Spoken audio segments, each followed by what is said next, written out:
33절 말씀입니다. 마태복음 13장 33절 한 절 말씀 우리 한 목소리로 같이 읽겠습니다. 시작. 또 비유로 말씀하시되 천국은 마치 여자가 가로서 말 속에 갖다 넣어 전부 부풀게 한 누룩과 같으니라. 아멘. 지난 주일에 우리가 함께 나눴던 교자씨 비유와 또 오늘 본문인 누룩 비유, 이 비유는 마치 쌍둥이처럼 그렇게 보여집니다. 그런데 여러분 아시죠? 쌍둥이가요, 얼굴 모습은 비슷하지만 성격은 크게 다를 수 있지 않습니까? 그러니까 겉이 비슷하다고 속까지 같은 건 아니겠지요. 이 교자씨 비유와 누룩의 비유도 그렇습니다. 겉모양은 비슷하지만요, 사실은 그 성격과 특징은 다른 면이 있습니다. 우리가 지난주에 나눴던 교자씨 비유는 하나님 나라의 확장성, 그 면에다가 초점을 맞추어서 우리 가운데 전해주신 주님의 말씀입니다. 천국은 마치 사람이 자기 밭에 갖다 심은 교자씨 한 알 같으니 이는 모든 씨보다 작은 것이로되 자란 후에는 나물보다 커서 나무가 되매 공중의 새들이 와서 그 가지에 깃들이느니라. 우리가 지난주 그 말씀을 나눴죠.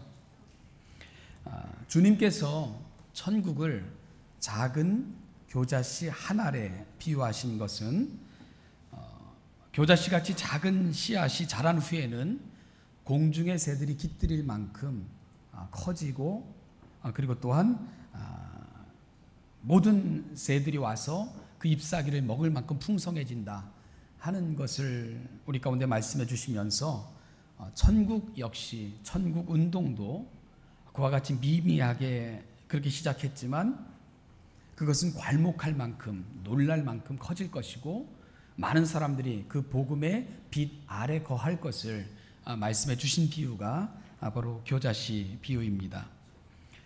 그렇죠, 여러분. 이 기독교, 특별히 이 천국 운동은 이 팔레스틴 베들레헴에서 출생했고 나사렛에서 자라나신 한 목수, 그 예수 그리스도 그 한 분으로 시작을 했고요. 그분이 지상의 생애를 끝내실 때도 사람들은 주목하지 않았습니다. 그분은 죄인으로 취급을 당하셨고요. 골고다 언덕에서 모두가 비난하고 침뱉고 욕하는 가운데 비참하게 그렇게 돌아가셨던 분이 예수 그리스도이셨습니다. 심지어 제자들조차도 그분 곁에 남아있지 않았고요. 제자 중에 한 명의 배반으로 십자가형을 당하실 정도로 그분의 생애는 성공적이지 못했습니다. 그런데 어떤 일이 벌어지게 됩니까? 그분이 부활하신 후 그 부활을 경험했던 120문도가 다락방에 모여 기도했고요.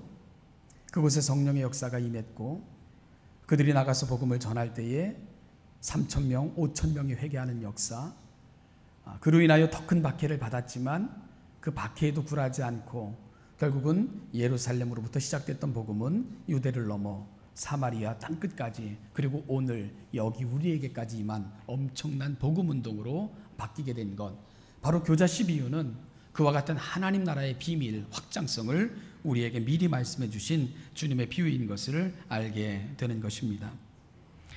여러분, 이 비유를 우리가 묵상하면 우리에게도 힘이 됩니다. 마찬가지로요, 복음을 실어 나르는 교회라면 성장하는 것이 당연하겠지요. 우리 신천교회 이 교자씨의 꿈, 오늘 이 시대 저와 여러분들의 꿈이 될 수 있기를 간절히 소망합니다. 하나님의 복음을 바로 실어 나름으로 말미암아 좀 하나님께서 교자씨 한 알 속에서 꾸셨던 꿈, 오늘 이 시대 우리 신천교회가 그 꿈을 이 세상에 보여줄 수 있는 그런 교회가 될 수 있기를 간절히 소망합니다. 장차 커서 새들이 깃들일 만큼 그렇게 자라나고 이 교회를 통해서 많은 영혼들이, 지친 영혼들이 날라와서 또 위로를 얻고 그 속에서 기쁨을 경험하고 그리고 천국을 경험하고 하나님의 백성으로 새롭게 고백되어 태어나는 그 간격이 있는 교회, 바로 하나님이 교자씨 하나를 통해서 꾸셨던 그 꿈, 오늘 이 시대 우리 사랑하는 신천교회의 꿈이 될 수 있게 되기를 간절히 소망하고요. 그것이 바로 오늘 이 시대 저와 여러분들의 꿈이 될 수 있기를 간절히 소망합니다.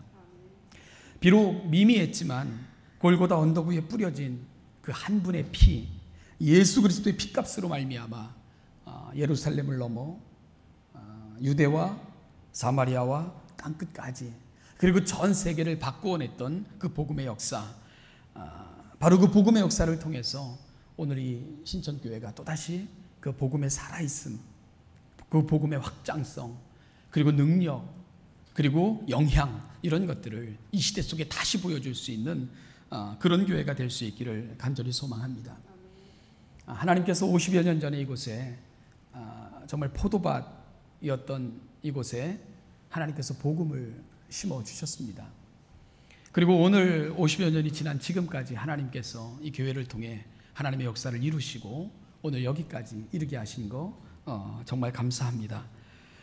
사랑하는 여러분, 이것으로 끝이는 것이 아니라 하나님의 복음을 실어 나르는 교회는 힘이 있어야 되고 살아있어야 되고 운동력이 있어야 될 줄로 압니다. 왜냐하면 그것이 바로 천국의 비밀이고 그것이 바로 복음의 비밀이기 때문입니다. 이 포도밭에 뿌려진 작은 씨앗, 이 복음을 통해서 신림동이 복을 받고 관악구가 그 영향력 안에 거하고 그리고 이 나라와 민족 그리고 전 세계를 향해서 또다시 복음의 살아있음, 영향력, 바로 그 능력들을 보여줄 수 있는 그런 꿈, 바로 교자씨의 꿈을 오늘 우리가 이 시대에 다시 꿀 수 있게 되기를 주님의 이름으로 축복합니다. 이사야 선지자가 이사야서 60장 22절에서 이런 예언을 했습니다. 그 작은 자가 천을 이루겠고 그 약한 자가 강국을 이룰 것이며, 여러분 바로 천국은 그런 나라입니다. 미미해 보이지만, 미약해 보이지만, 아무도 주목하지 않지만, 그러나 그 교자씨 하나 속에는 생명이 있기에, 그리고 그 생명을 다루시는 분이 하나님이시기에 이 현대교회가 또다시는 소망이 있는 것이고, 그리고 또한 이 시대에 보여줘야 될 책임이 있는 것이고, 하나님의 꿈이 여전히 교회 속에 있다는 것을 오늘 이 아침도 함께 경험할 수 있게 되기를 소망합니다. 오늘 이 자리에 앉아 계신 여러분들이 누군가에게 복음의 씨앗이 되어주시기를 바랍니다. 누군가에게는 축복의 통로들이 되어주시기를 바랍니다. 누군가에게는 위로와 은혜의 통로가 되어주시기를 바랍니다. 따라서 여러분, 작은 자 한 사람이라 할지라도 천을 이루고, 그리고 또 약한 자가 강국을 이루는 꿈을 주셨던 하나님, 바로 그 꿈이 오늘 이 시대를 살아가는 저와 여러분들의 꿈으로 다시금 되살아나고, 그리고 또한 우리 가운데 다시금 고백되어지는 그 역사가 있기를 간절히 축복합니다. 오늘은 주님의 또 다른 비유인 누룩 비유를 우리가 같이 상고해 보고자 합니다. 오늘 주님은 33절에서 이렇게 말씀하셨습니다. 천국은 마치 여자가 가루 서말 속에 갖다 넣어 전부 부풀게 한 누룩과 같으니라. 누룩이 뭡니까? 빵이나 이 술을 발효시키는 발효제, 즉 이스트를 가리킵니다. 이스라엘 사람들이나 중동 사람들은 우리처럼 쌀을 먹지 않죠. 쌀이 주식은 아닙니다. 밀이나 보리와 같은 것들이 이제 주식이지요. 그런데요, 밀과 보리떡은 반드시 발효를 시켜야 됩니다. 그래야만 맛도 있고요, 또 먹기에도 편하기 때문입니다. 만약 그 발효시키지 않은 채 그냥 구운 밀과 보리떡을 먹는다, 이거 상상할 수 없을 정도로 고통이고요, 그 맛이라는 것은 정말 끔찍합니다. 제가 그 누룩 없는 빵, 발효되지 않은 빵을 먹어본 적이 있습니다. 학교 다닐 때 유대인들과 함께 그들이 먹는 빵이라고 그러면서 그 유월절 때 먹는 빵, 누룩 없는 빵, 발효되지 않은 빵을 먹어본 적이 있습니다. 죽는 줄 알았습니다. 이게 뭐 맛은 둘째치고요, 입술이 다 헤어질 정도로 딱딱합니다. 씹기조차 어려울 정도로 딱딱하고요, 거칩니다. 그들이 유월절에 그 빵을 먹으면서 뭘 고백을 하죠? 애굽의 고난을 기억하는 거죠.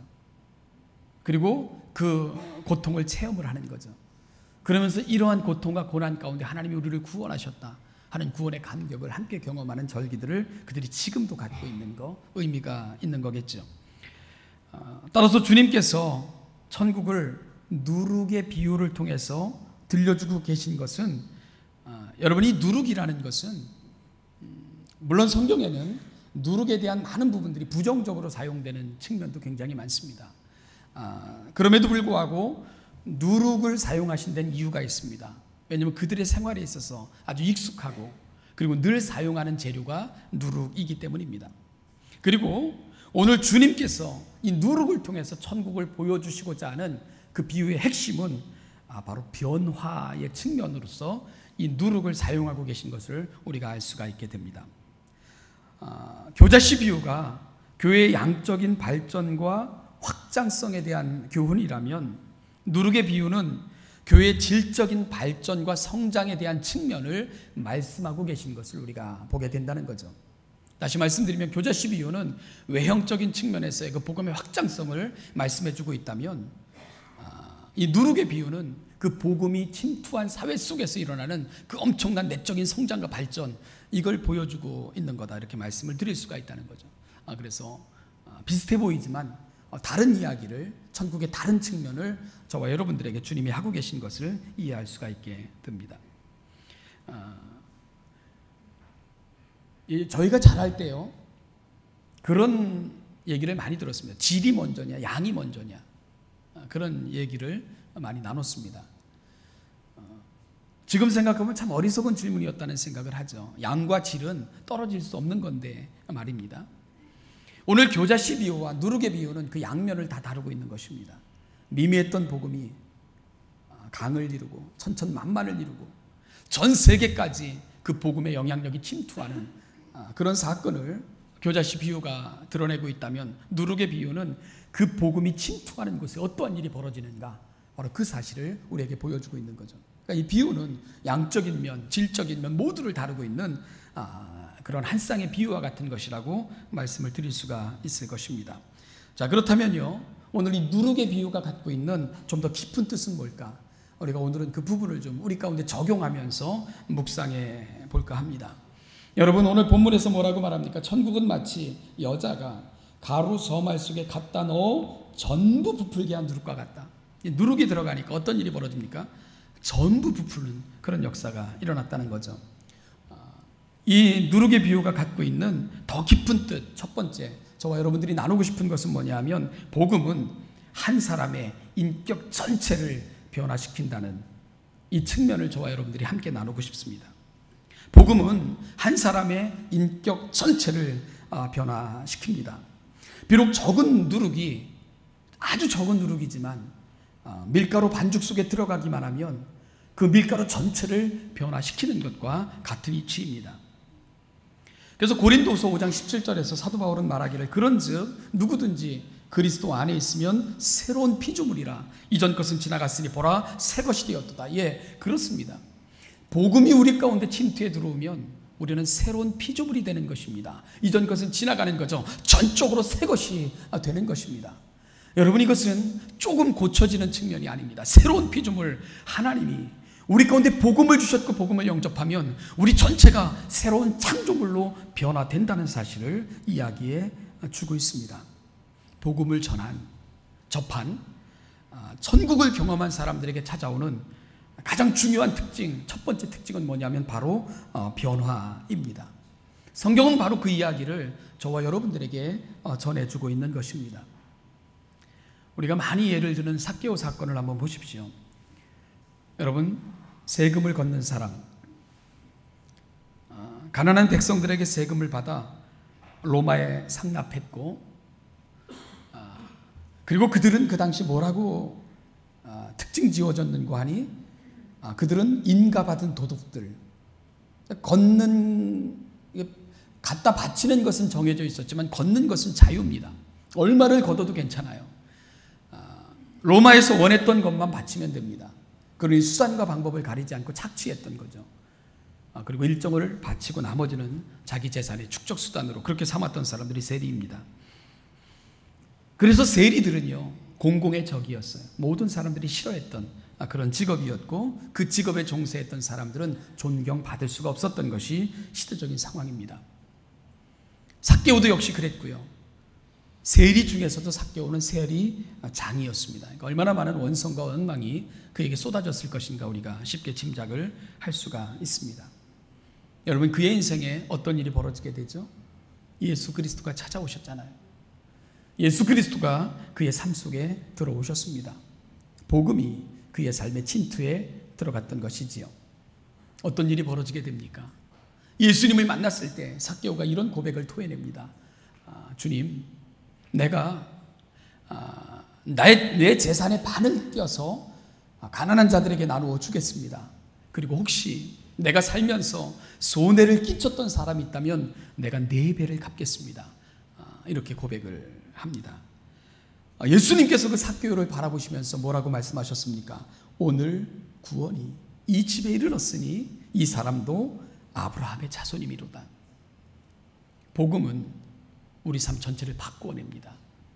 여러분, 그것이 바로 누룩의 비유가 주고 있는 가장 놀랍고 특징적인 그러한 교훈인 것을 우리가 알 수가 있게 되는 거지요. 소유의 절반을 가난한 사람들에게 나누어 주겠고, 내가 손해를 미친 사람이 있다면 4배를 갚겠습니다. 삭개오는 복음이 그의 삶 속에 침투해 들어왔을 때 그 삶 전체가, 인격 전체가, 그 인생 전체가 바뀌는 그 놀라운 변화를 경험하고 있는 것을 우리가 보게 됩니다. 오늘 신앙인들, 그게 기독교를 뭐 특별히 지명하지 않고요, 모든 종교들, 그 종교를 이렇게 지향하고 또한 종교성을 추구하는 사람들이 원하는 것이 있다면 아마 그것은 복일 것입니다. 그래서 복을 받는 일이라면 모두가 관심이 있죠. 물론 저도 관심이 있죠. 복 받는 인생 얼마나 좋습니까? 그런데 그 복의 개념이 뭘까? 여러분, 우리가 살면서 뭐 막혔던 것이 풀리거나 조금 더 잘 되거나 풍부해지면 우리가 복 받았다, 이렇게 고백을 합니다. 그런데 우리가 이런 것들, 우리 삶의 형편이 좀 나아지고 뭔가 막혔던 것이 좀 풀리고 이런 것들을 가리켜서 우리가 복 받았다고 이야기하면 좀 가난하다 싶은 생각을 좀 하게 됩니다. 여러분, 성경에서 복 받았다는 것은 다른 측면에서 이야기를 저와 여러분들에게 들려주고 있기 때문입니다. 뭐가 복 받은 겁니까? 우리가 바뀌는 게 최고의 복입니다. 하나님 앞에서 우리가 변화되는 거, 그것이 최고의 복입니다. 오늘 구원이 이 집에 이르렀으니 이 사람도 아브라함의 자손이미로다. 삭개오는 예수님을 만났을 때 어찌 보면 그의 재산 전체를 내놓는 것 같은 모습의 고백을 들려주고 있습니다. 그런데 여러분, 주님은 그 인생을 가리켜서 복받은 인생이라고 말씀해주고 계십니다. 그리고 삭개오는 그를 통해서 전혀 다른 차원의 기쁨을 경험하고 있는 것을 우리가 볼 수가 있게 됩니다. 예수님께서 우리에게 주신 최고의 복이 있다면 그것은 내 삶이 바뀌는 것입니다. 복음을 통해 내 삶의 형질이 바뀌어나가는 것입니다. 내 삶의 인격이 바뀌어나가는 것입니다. 내 삶의 이유, 내 삶의 가치가 바뀌어 나가는 것입니다. 정말 예수 믿고 변화되었다면, 정말 복받은 사람이라면 내 삶의 형질이 바뀌어나가는 그런 경험들, 이것이 바로 성경에서 제시하는 복의 근원인 것을 우리가 알게 되는 것이죠. 요즘 제가 읽은 책 중에 아주 감명 깊은 책이 한 권 있습니다. 일그러진 성령의 얼굴이라는 책인데요, 이 성령의 사역에 대해서 여러분 좀 궁금해하시는 분들이 있다면 이 책 꼭 한번 읽어보시기를 권합니다. 그 책에서 보면 지금 한국교회에서 일어나고 있는 여러 가지 성령운동들을 다 다루고 있어요. 저자가 직접 찾아가서 체험해보고 그리고 성경적으로 이렇게 분석해주고 답을 주고 있습니다. 예를 들면 뭐 신사도운동, 그 다음에 뭐 또 치유집회, 어떤 그 장로가 매주 월요일마다 한다는 그 치유집회 이야기, 그런가 하면 또한 어떤 그 방송국 PD가 방언을 받았다고 해서 방언은 천국의 언어다 그러면서 떠들고 다니는 그 방언의 이야기들, 이런 지금 한국교회 이슈가 되고 있는 모든 문제들을 아주 잘 조화된 성경적인 견해를 가지고 다루어주고 있는 아주 좋은 책입니다. 이 시대에 무엇이 성령운동이고 성령운동에 가야 되는 방향인지에 대해서 관심이 있는 성도님들이 있다면 꼭 한번 일독하기를 권합니다. 이 책에서 저자는 아주 뼈있는 충고를 한국교회에게 이렇게 제시해 주고 있는데,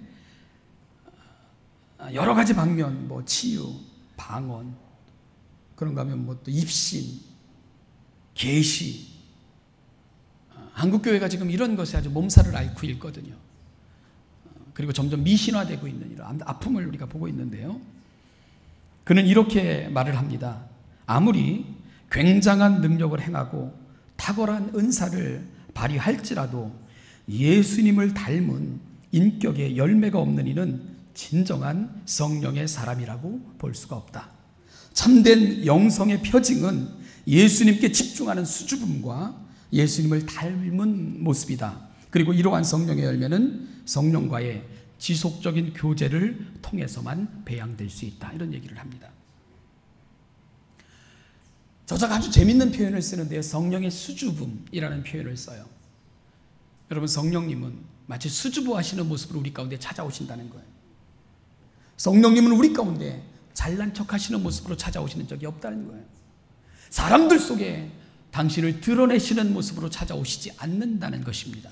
성령님이 오셨을 때 성령 충만의 결과는 늘 한 가지였다고 고백을 합니다. 예수 높이는 거다. 성령님은 자신을 드러내신 적이 없다는 것입니다. 그것이 성령의 수줍음입니다. 여러분, 이것은 삼위 하나님께서 일하시는 동일한 방식입니다. 성부 하나님도 자신을 높이신 적이 없어요. 성자 예수님도 자기를 높이신 적이 없습니다. 성령 하나님도 자기를 높으신 적이 없습니다. 우리 하나님은 수줍어하시는 모습으로 우리 가운데 찾아오십니다. 그 하나님의 수줍음 속에서 다른 위격들, 우리 높아지는 거죠. 성부를 통해 성자와 성령이 높아지시고, 성자를 통해서 성부와 성령이 높아지시고, 성령을 통해서는 성부와 성자가 높아지십니다. 하나님은 늘 수줍어하시는 모습으로 그렇게 찾아옵니다. 그런데 소위 성령운동을 한다는 사람들이요, 늘 자신이 높아져 있어요. 자신의 능력이 최고인 것처럼 선전을 합니다. 겸손을 위장한 교만이 얼마나 큰지 우리가 알고 있지요. 이건 진정한 성령 충만의 모습이 아니라는 것입니다. 성령이 우리 가운데 찾아오시고 성령이 우리 가운데 침투해 오셔서 우리를 만나주시면 그 인생 가운데 일어나는 가장 놀라운 특징은 예수 그리스도를 높이게 된다는 것과 내 삶의 인격이 바뀌어 나간다는 것입니다. 이것이 바로 성령 충만함의 증거라고 그 책의 저자는 우리에게 제시해 주고 있습니다. 여러분, 마치 작은 누룩이 많은 반죽의 형질을 바꾸어 놓는 것처럼 그 복음이 우리 삶 속에 침투해 들어오면, 그 복음이 우리의 삶을 만져주시면 우리 가운데 나타나는 가장 특징적인 현상이 있다면 그것은 변화입니다. 변화입니다. 내 삶의 형질이 바뀌고 내 인격이 바뀝니다. 여러분, 그것이 바로 성령 충만한 자들의 모습인 것이지요. 오늘 이 아침 그 누룩이 모든 밀가루 반죽 자체를 바꿔놓는 것처럼 오늘 이 아침 그 복음이 우리 가운데 들어오셔서 우리를 만져주셔서 우리 가운데 침투해 들어오셔서 우리 삶의 형질을, 인격 자체를 바꿔달라는 그 강렬한 열망을 하나님 앞에 고백해 볼 수 있는 이 아침이 될 수 있게 되기를 주님의 이름으로 축복합니다. 아멘. 여러분, 예수 만난 이후로 우리 서로를 향한 고백들이 바뀌어져 나가야 될 것 아니겠습니까? 내 남편이 예수 만나고 나더니 정말 딴 사람이 됐다는 고백, 정말 남편의 아내를 향해 당신이 예수 믿는 것이 얼마나 감사한지 몰라, 내 인생에 있어서 최고의 복이 있다면 예수 믿는 여자를 만난 거야, 이런 고백들. 자녀가 부모를 향해서 우리에게 신앙의 유산을 물려주셔서 너무 감사하다는 감격. 정말 부모가 자녀를 보면서 너희들은 하나님의 선물이고 하나님이 내게 잠시 맡겨준 하나님의 의탁물이라고 고백하는 그 감격들. 예수 그리스도가 우리 삶 속에 찾아오셨을 때 우리 삶의 모든 형질과 형편이 바뀌어 나가는 역사. 여러분, 그 은혜가 누룩처럼 누룩이 밀가루 전체를 바꾸어 나가는 것처럼 오늘 이 아침 저와 여러분 속에 그 놀라운 천국의 역사들이 경험되어지는 복된 아침이 되시기를 주님의 이름으로 축복합니다.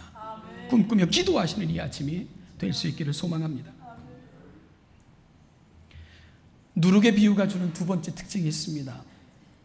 두 번째 특징은 뭐냐 하면 나의 변화는 곧 우리 주변을 바꾼다는 사실입니다.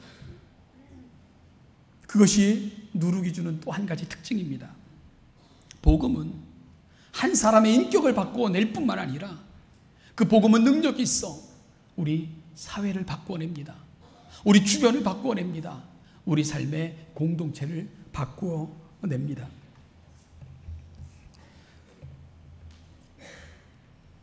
시골에 살던 노인이 도시에 살고 있는 그 아들 집을 이렇게 방문하게 됐습니다. 와서 보니까 아들에게 이렇게 고민이 하나 있었던 거예요. 그건 뭐냐면 그 아들이 소유하고 있는 집 모퉁이에 작은 짜투리 땅이 하나 있었는데요. 아침만 되면 그 비양심적인 그 지역 주민들이 몰래 쓰레기를 갖다가 투기하는 바람에 거기 늘 지저분한 그런 쓰레기로 가득 차고, 그래서 경고문을 붙이고 아무리 사정을 해도 그와 같은 이웃들의 그 잘못된 행태는 바뀌지가 않았습니다. 그게 아들을 골칫거리로, 그렇다고 해서 밤새 지킬 수도 없고요. 요새는 CCTV 달면 될지 모르겠지만, 그래서 이 아들의 그 자초지종을 들은 그 아버지가 그 즉시 시장으로 가더니 호미를 하나 사가지고 왔습니다. 그리고는요, 아무 말 없이 아침이면 쓰레기통처럼 바뀌어버린 그 텃밭을, 그 조그만 짜투리 땅을 이렇게 가꿔내기 시작을 합니다. 돌을 걸러내고요, 단단했던 흙을 이렇게 또 부수기도 하고, 그러면서 이 나이 드신 아버지는 일어나면 매일매일 쓰레기를 치우시고 또 다시 땅을 일깨고 돌을 골라내는 이러한 작업을 하셨습니다. 일주일 이상 그걸 하니까 어느덧 제법 이렇게 텃밭의 형태가 드러났습니다. 그러자 그 아버지는 그 텃밭에다가 상추랑 뭐 고추 이런 걸 사다가 이렇게 심으셨습니다. 어느 날 아들이요, 깜짝 놀라요. 아버지 신기한 일이 있다고. 그래서 왜 그러냐 그랬더니 쓰레기가 하나도 없다고. 나가보니까 진짜 없었습니다. 여러분, 그렇죠. 정성껏 텃밭을 가꾸고 거기에다 상추, 그 다음에 고추 이런 걸 묘종을 사다 심었는데 거기다 대고 또 쓰레기를 던질 사람들이 몇이나 있겠습니까? 그래서 사람들이 그걸 보면서 이제 쓰레기 투척을 이제 자제하게 된 것이죠. 상추가 자랐고 또 그 모종으로 심은 그 고추 나무에서 이제 고추가 열리기 시작을 합니다. 그러자 그 아버지는 아들에게 종이와 붓을 가져와라 그러더니 거기다 이렇게 써서 붙였습니다. 상추가 필요하신 분은 마음껏 가져가십시오. 고추를 원하신다면 마음껏 따다 드셔도 됩니다. 이렇게 써붙였습니다. 그 동네 주민들은요, 그 가정을 통해서 작은 텃밭이지만 싱싱한 상추를 먹을 수가 있었고, 그리고 고추를 따다 먹을 수 있었고, 남몰래 쓰레기를 투척했던 사람들은 그 가정을 향해서 감사의 인사를 전하는 그런 모양으로 바뀌게 됐습니다. 한 해가 지나갔고요. 시골 할아버지는 이제 고향으로 돌아갔고, 이제는 노인의 그 아들이 그 일을 계속했습니다. 봄이 되면 다시 상추를 심었고 고추를 사다 심었고, 그럴 때 그 지역 주민들이 그 가정을 향해서 그랬다고 합니다. 언제까지나 우리 곁에 우리의 이웃으로 남아주십시오. 언제까지나 우리 곁에서 우리와 함께 살았으면 좋겠습니다. 이런 얘기를 했다는 그런 이야기를 제가 이렇게 책에서 읽은 적이 있습니다. 사랑하는 성도 여러분, 우리 각자가 우리가 처해 있는 삶에서 작은 누룩들이 되시기를 축복합니다. 우리 가정에서도 직장에서도 사회 곳곳에서도 복음의 누룩과 같은 사명들을 감당할 수 있기를 소망합니다. 우리나라 인구의 몇 퍼센트가 기독교인일까? 통계마다 다르고요. 요즘은 많이 줄었다고도 이야기를 합니다. 그런데 선교학에서 어느 나라의 인구가 20%가 넘어가면, 그 기독교 인구가 20%가 넘어가면 기독교 국가라, 여러분 그렇게 칭해 줍니다. 그 정도로 기독교적 가치관, 사고관이 그 사회를 바꿔낼 수 있다고 생각하기에 선교학에서 그렇게 이야기를 하는 겁니다. 우리나라 기독교가 한참 성장하고 부흥했을 때 4분의 1 이상이, 심지어 30%에 육박하는 인구가 기독교인이라고 얘기를 했습니다. 그런데 여러분, 왜 불법이 성행하고 부정부패는 끊임없고 오히려 이 사회는 이 극단적 죄악으로 그렇게 치닫고 있는 것일까요? 왜 그럴까요? 요즘 우리 사회의 화두는 변화입니다. 모두가 변화를 외칩니다. 요즘 대선을 출마했던 또 다른 사람도 이 사회는 변화돼야 된다고 강력하게 외칩니다. 변화가 화두입니다. 변화하지 않으면 생존할 수 없다고까지 이야기를 해요. 그런데 모두가 변화의 방향을 잘못 잡고 있습니다. 변화가 뭔지를 제대로 제시하는 사람이 아무도 없습니다. 세상을 바꾸겠다고 세상을 비판하고 서로를 비난하며 잘못됐다고 지적하는 사람들은 굉장히 많습니다. 그런데 그들은요, 가장 중요한 것 한 가지를 빼먹고 있습니다. 변화의 맨 첫 번째 대상은 바로 나라는 사실을 빼먹고 있어요. 그걸 이야기하는 사람은 없습니다. 변화의 첫 번째 대상은 누군가가 아닌 나이어야 되는데 그걸 빼놓고 나니까 사회는 변화되지 않는 것입니다. 이 부분을 놓치면 여러분 누룩이 되지 않고 곰팡이가 된다는 사실을 아셔야 됩니다. 내가 이 사회 속에, 부르심 속에 누룩으로 고백되지 않으면 여러분 사회를 썩게 만드는 곰팡이가 된다는 사실을 우리는 기억해야 됩니다. 여러분은 밀가루의 형질을 변경시키는 먹음직스럽게 만드는 누룩입니까? 아니면 우리는 이 사회 속에 또다시 곰팡이의 역할을 하고 살아갑니까? 오늘 누룩의 비유는 우리에게 끊임없이 도전합니다. 내가 바뀌어야 됩니다. 내가 문제의 근원임을 고백해야 됩니다. 그 다음에야 내가 내 주변을 바꾸어낼 수 있는 것입니다. 내가 누룩이 될 때만 내 주변을 바꾸어낼 수 있는 것입니다. 내가 바뀌지 않고 변화를 이야기하며 다른 누군가의 화살을 돌리고 다른 누군가를 비난하기 시작하면 여러분 주변을 함께 썩는 것입니다. 그건 누룩이 아니고 곰팡이가 될 것입니다. 오늘 이 아침 우리의 기도가 하나님, 내가 먼저 하나님 앞에서 복음의 능력을 경험하는 사람이 될 수 있게 해달라고 기도하시는 아침이 되기를 바랍니다. 그리고 우리를 통해 주변이 정말 밀가루가 작은 누룩으로 말미암아 변화되는 것처럼 우리의 삶, 우리가 속해 있는 사회 속에서 하나님 우리도 그런 역할들을 감당할 수 있게 해달라고 하나님 앞에 기도하는 그런 아침이 될 수 있기를 소망합니다. 복음에는 능력이 있습니다. 그 복음은 나의 삶을 바꾸어냅니다. 그리고 그 복음이 내 삶을 바꾸어낸 사람들, 그들이 사회로 돌아간다면 밀가루를 바꾸는 누룩처럼 하나님은 그렇게 여러분들을 사용하실 줄로 믿습니다. 바로 그 역사가 우리 사랑하는 신천교회 성도들이 살아가는 모든 삶 속에 되어지시기를 주님의 이름으로 축복합니다. 기도하겠습니다. 하나님 아버지, 은혜와 사랑 감사합니다. 이 아침 우리가 하나님 앞에 나와 또다시 예배합니다. 아버지 하나님, 몸만 머무는 장소가 되지 않게 하시고 우리 마음이 가 있고 하나님 그 말씀이 우리 삶 속에 침투하여 우리 인격과 삶을 바꾸어내고 우리가 또한 누룩이 되어 살아가는 모든 사람들 속에서 선한 영향력, 그 복음의 능력, 복음의 살아계신 그 가치를 드러내며 살아갈 수 있는 아름다운 천국의 백성들 되게 하여 주시옵소서. 예수님의 거룩하신 이름으로 감사하며 기도하옵나이다. 아멘.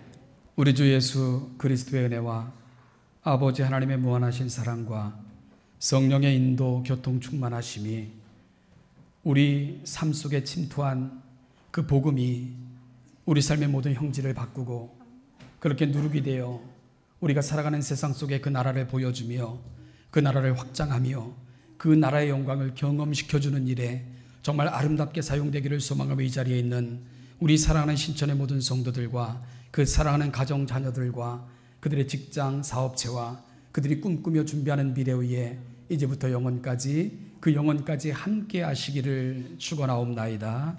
아멘.